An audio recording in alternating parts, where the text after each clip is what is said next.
Comment calculer la marge dans votre entreprise? Dès que vous vendez des marchandises pour les commerçants, un produit que vous avez fabriqué pour un artisan ou un service pour les professions libérales, vous devez connaître la marge que vous réalisez et je vous explique la raison et comment la calculer dans cette nouvelle vidéo de mon quotidien d'expert comptable. Je suis Yannick Alouche, fondateur de Novalliance Expertise Comptable. Pensez dès maintenant à vous abonner pour être à jour de mes dernières vidéos. Commençons par définir ce qu'est la marge.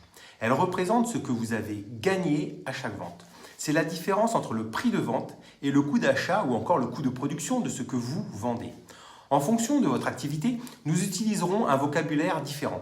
Si vous achetez des marchandises pour les revendre, vous dégagez une marge commerciale. Si vous fabriquez un produit, vous calculez une marge de production. Enfin, si vous êtes dans le service, vous réalisez une marge de production de service. Venons-en au calcul de la marge.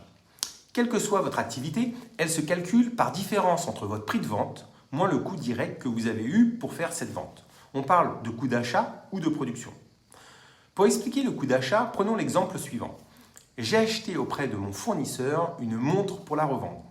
Je l'ai payée 48 €, auquel je dois ajouter 2 € de frais de port. Le coût d'achat de cette montre est de 48 € plus 2 €, soit au total 50 €. Petite remarque, on parle également de charges variables pour définir ce coût.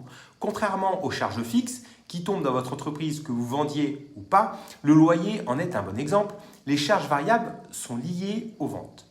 Vous comprenez que si j'achète une montre, c'est parce que mon activité est de vendre une montre. Si je n'en achète pas, je ne pourrai pas en vendre. Maintenant, pour calculer ma marge, je fais la différence entre le prix de vente de la montre, disons 100 €, et le coût d'achat qui est de 50 €. J'ai donc réalisé une marge de 50 €.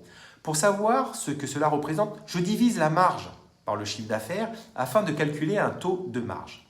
Dans notre exemple, cela représente 50%. Cette information est utile pour vous situer avec les entreprises de votre secteur. Si vos concurrents réalisent en moyenne une marge de 48%, vous êtes meilleur qu'eux. Dans le cas contraire, vous faites moins bien qu'eux. Chez les commerçants, c'est souvent un coefficient qui est calculé. Pour le trouver, vous divisez votre chiffre d'affaires par le montant de votre marge. Dans notre exemple, 100 € divisé par 50 € donne un coefficient de 2. Vous voyez comment passer d'un ratio à un coefficient. Pour le calcul du coût de production, on va raisonner de la même manière. Vous additionnez l'ensemble des coûts directs pour réaliser cette production. Prenons un exemple, la fabrication de la montre. Vous additionnez l'ensemble des coûts liés à sa production.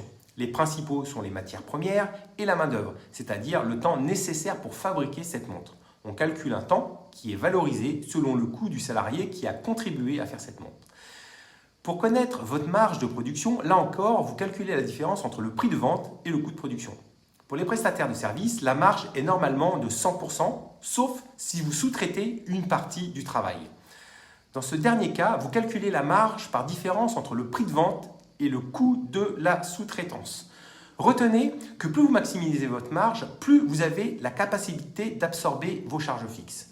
Votre rentabilité s'en trouvera améliorée. D'ailleurs, vous utilisez le taux de marge pour calculer votre seuil de rentabilité. Je vous rappelle que c'est le montant des ventes à réaliser pour égaliser vos charges fixes. Je vais vous expliquer comment et pourquoi calculer la marge dans l'entreprise. C'est la première information utile que vous devez connaître. Nous verrons dans une prochaine vidéo comment savoir si votre taux de marge est suffisant, car j'ai souvent la question. Vous souhaitez progresser pour suivre ce ratio clé de gestion, mais vous ne savez pas comment faire? N'hésitez pas à prendre rendez-vous directement sur notre site internet novalliance.fr afin de vous accompagner. Vous avez apprécié cette vidéo? Merci de mettre un pouce bleu et de la partager. À bientôt pour une nouvelle vidéo utile pour la gestion de votre entreprise.